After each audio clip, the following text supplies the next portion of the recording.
Hi friends, on this video we are going to see about the valve heart disease. In the before video we have seen mitral valve stenosis and the link on description, don't miss to see that. And today we are going to see about mitral valve regurgitation. Okay, mitral regurgitation. Mitral regurgitation is nothing but there will be a incomplete closure, and due to the incomplete closure of the valve there will be a leakage or backflow of blood. Okay, so if this is left atrium, left ventricle, aorta,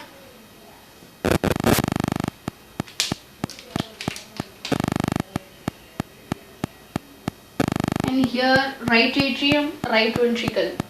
Okay,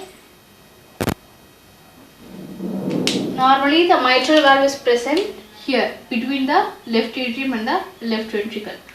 In this case of regurgitation is nothing but incomplete closure of the valve. So the mitral valve will not close at the time that mitral valve should close. Okay, so it will be incompletely open like this.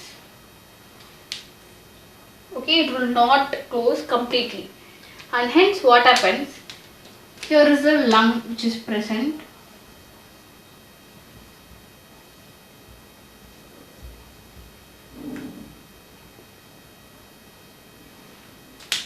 And the pulmonary veins are connected to the left atrium, and the pulmonary artery here it is connected to the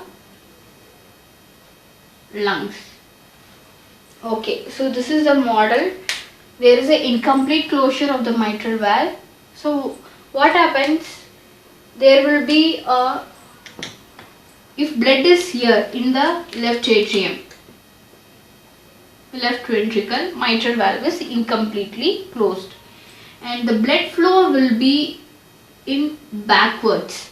Why it will not flow suddenly on left ventricle? Because contraction happens in the left ventricle and there will be a backflow here.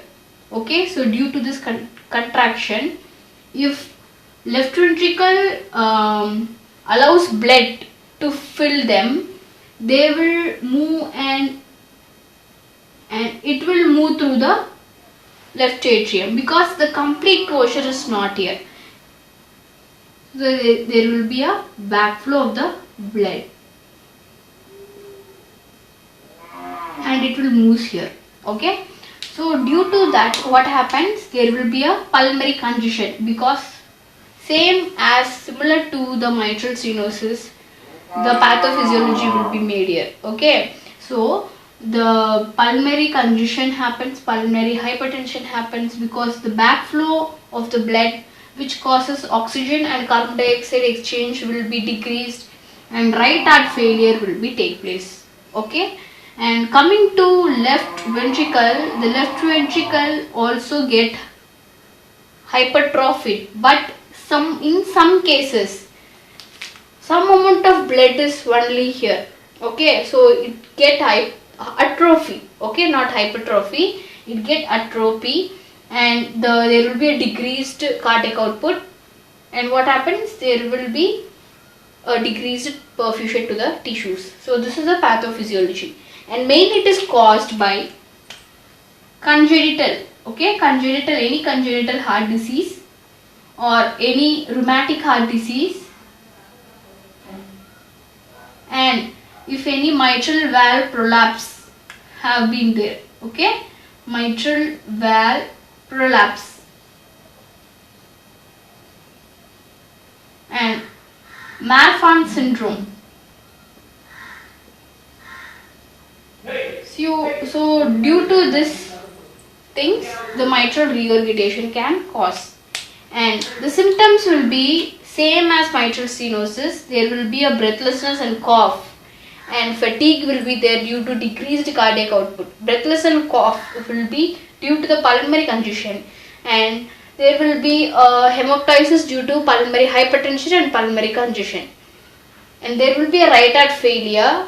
So due to this right heart failure, there will be edema and ascites, and thromboembolic causes also will be there. So these are the clinical features and symptoms. Signs will be there. Atrial fibrillation will be there. Atrial fibrillation. Cardiomegaly can be happen. Cardiomegaly. And there will be a pansystolic murmur. Okay, apical pansystolic murmur.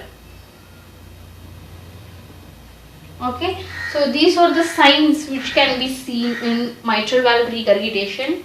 And coming to investigation, if we have to investigate first on ECG, there will be a left atrium hypertrophy, because more amount of blood and more pressure in the left atrium. So left atrium hypertrophy, as well as some amount of blood here, but the blood get contracts, and some it causes left ventricle hypertrophy also. Okay, so left ventricle hypertrophy can be caused, and it can be showed in ECG.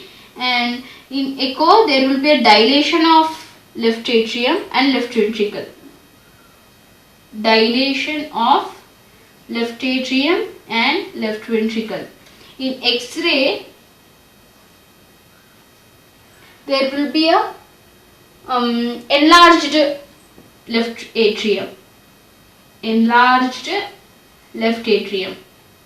Okay, so this is placed in investigation, and there will be a cardiac catheterization which can be used for pulmonary congestion, pulmonary hypertension, and mitral valve regurgitation, mitral valve stenosis. So for all these things, cardiac catheterization can be done. Cardiac catheterization. And so now we have to come on management. So management will be medical management and surgical management. On medical management, we can use anticoagulants to reduce the risk of systemic embolism. Okay, anticoagulants, diuretics, digoxins, and there is pulmonary hypertension, and more of vasodilators can be given. Okay, so vasodilators like ACE inhibitors. ACE inhibitors like enalapril, captopril. So these are the pills can be given. And surgical management, we have valve replacement. Okay, mitral valve replacement and mitral valve repair can be done. Mitral valve repair. Okay, so this is the definition, causes, pathophysiology, diagnosis, investigation, symptoms, signs and management. If you have any doubts, comment on the comment box. Until then, this is Nandu. We can see you in the next video. Take care and bye.